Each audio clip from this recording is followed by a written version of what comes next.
Je pense que nous sommes en ligne également avec un autre sportif qui s'appelle Crépin Diatta. Si je ne me trompe, lui aussi a eu à poser des actes. C'est un jeune homme, grand espoir du football sénégalais, mais qui a eu à aider non seulement sa communauté, vous faites partie aussi de ces joueurs qui ont donné de l'argent pour permettre donc au ministère de la Santé de récolter 185 millions.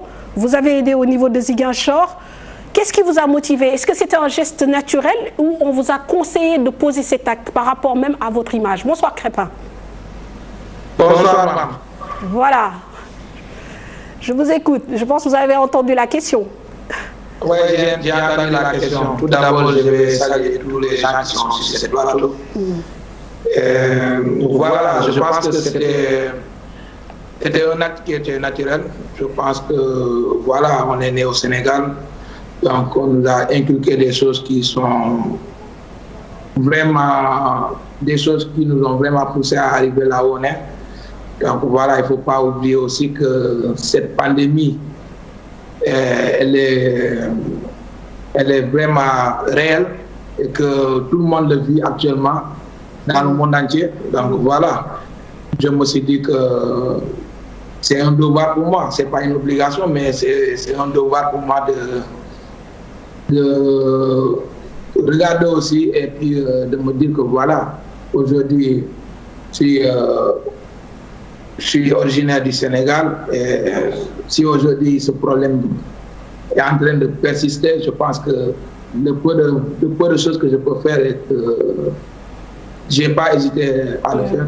Voilà, c'est venu de façon naturelle. Et voilà, je me dis que c'est très normal. Tout à fait. Donc, vous avez aussi aidé votre localité, évidemment, hein, Ziguinchor. Maintenant, comment vous dispatchez en fait l'aide? Qui vous aide à poser l'acte et aller au bon endroit? Comment ça se passe? Parce que vous êtes quand même un peu éloigné de la situation. Vous vivez en Belgique. Oui, c'est vrai que je suis un peu éloigné, mais n'empêche que j'ai des gens qui sont au Sénégal, il y a des gens qui... Je suis bien entouré, il y a des gens qui sont derrière moi, donc il y a la famille, il y a mes frères, il y a mes amis, il y a ceux aussi qui se chargent de la fondation KD15, qui œuvre aussi dans le social. Voilà, c'est avec ces gens-là que j'ai tout réglé, j'ai parlé avec eux, et puis j'ai pu faire le nécessaire pour la réussite de cette affaire.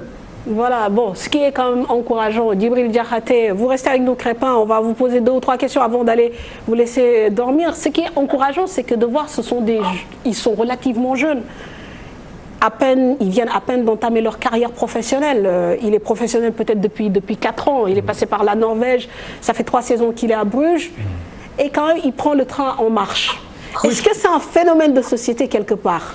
En fait, je crois qu'il est revenu sur la notion d'éducation dont je parlais tantôt. Il dit qu'il a reçu ses valeurs, il a été formé comme ça, formé dans la famille, formé dans le milieu où il a appris le football, etc. Il a eu des amis et après, il se sent redevable. C'est-à-dire que, comme dit Léon Bourgeois, devoir est infinitif de dette. Quand je fais mon devoir, je paye une dette. C'est pas de façon pratiquement irréelle que j'en suis arrivé là où je suis.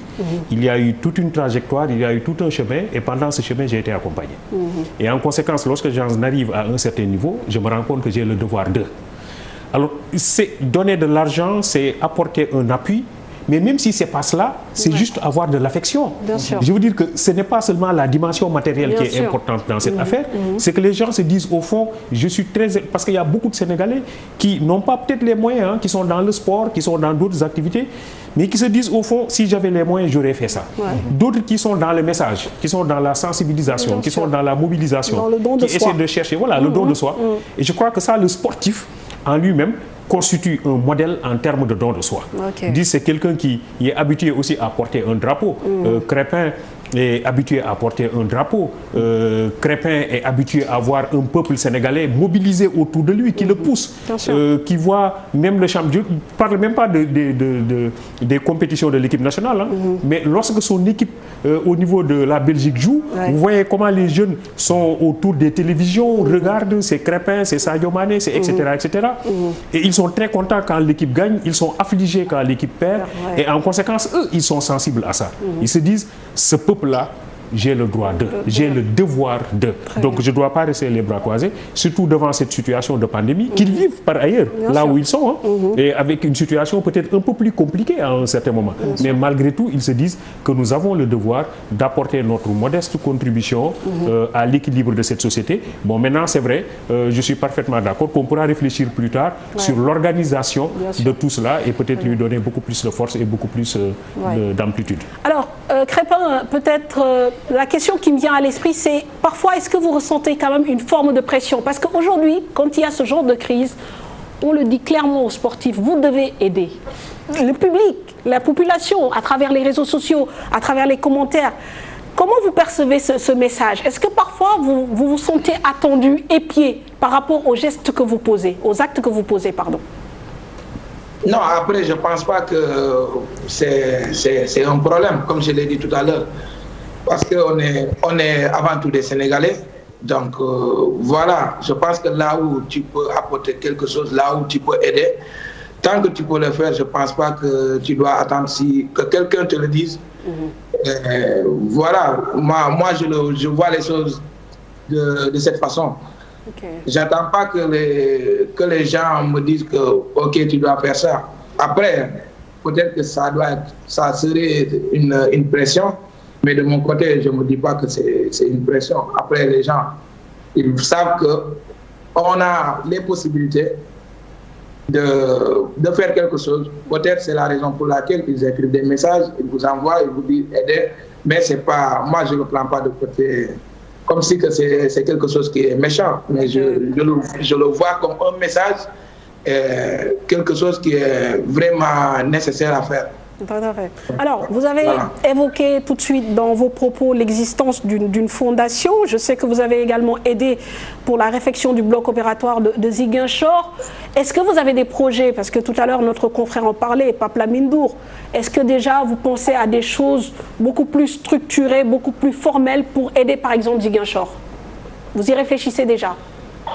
Ouais, c'est sûr que j'y réfléchis. Donc voilà, moi je dis que je viens de commencer. Néanmoins, dans un coin de ma tête, j'ai des projets, des visions, notamment pour mon pays, mais aussi pour ma région. Donc voilà, je prie que j'atteigne d'abord mes objectifs et que je puisse enfin réaliser ces projets qui me tiennent à cœur. Alors, on ne va pas vous laisser partir sans vous poser quand même une petite question sportive. Vous venez de gagner le titre avec le FC Bruges, bon, dans des conditions un peu particulières. On sait que voilà, le championnat belge a été arrêté. Aujourd'hui, vous êtes rentré en Belgique, vous avez repris. Quelles sont les compétitions à venir? On parle aussi beaucoup d'un mouvement de Crépin éventuellement. Qu'est-ce qu'il en est? Oui, c'est vrai que cette année, ce fut une année vraiment spéciale avec cette pandémie. Donc voilà, on a été champions, ils ont arrêté le championnat. Donc voilà, comme vous le savez tous, on a été premier depuis le début jusqu'à ce qu'il décide d'arrêter le championnat. Donc je pense que c'est un peu spécial, c'est un titre un peu spécial. Mais bon, il y a une maladie qui est là. Donc il faut aussi penser à ça. Voilà. Donc, moi, je suis heureux d'être sacré champion pour la deuxième fois de Belgique. Ouais. Donc, un palmarès qui se garnit déjà. Ouais, voilà, comme vous le dites. Maintenant, on vous annonce un peu partout, du côté de l'Allemagne. Apparemment, vous serez l'une des stars de ce mercato. Qu'en est-il? Bon, j'imagine que vous n'allez pas nous livrer le secret, mais on va essayer quand même. Bon, voilà, comme j'ai l'habitude de le dire. Moi, je ne peux pas y aller à fond. Ce qui est sûr est que j'ai fait une bonne saison cette année avec mon club. J'ai joué comme j'avais envie, j'ai gagné beaucoup de minutes. Donc voilà, je pense qu'en termes de minutes, cette année, j'ai encore beaucoup plus joué. Voilà, après, tu vas entendre des échos de gauche à droite, mais moi, dans ma tête, je me dis que je suis un joueur de Bruges. C'est un club qui a beaucoup fait pour moi. Voilà, on va attendre le mercato, on verra ce que ça va donner. En tout cas, ce qui est sûr, c'est que je suis un joueur de Bruges et que s'il faut partir, je partirai, mais s'il faut rester aussi, je vais rester. Parce que c'est un club que j'aime, c'est un club où les gens me respectent, les gens me voient comme je suis et que c'est les gens qui m'ont vraiment propulsé vers l'avant. Donc je me dis que je dois beaucoup à cette équipe et que voilà, je laisserai les choses venir naturellement. Donc voilà, c'est seulement ce que je peux dire à travers cela.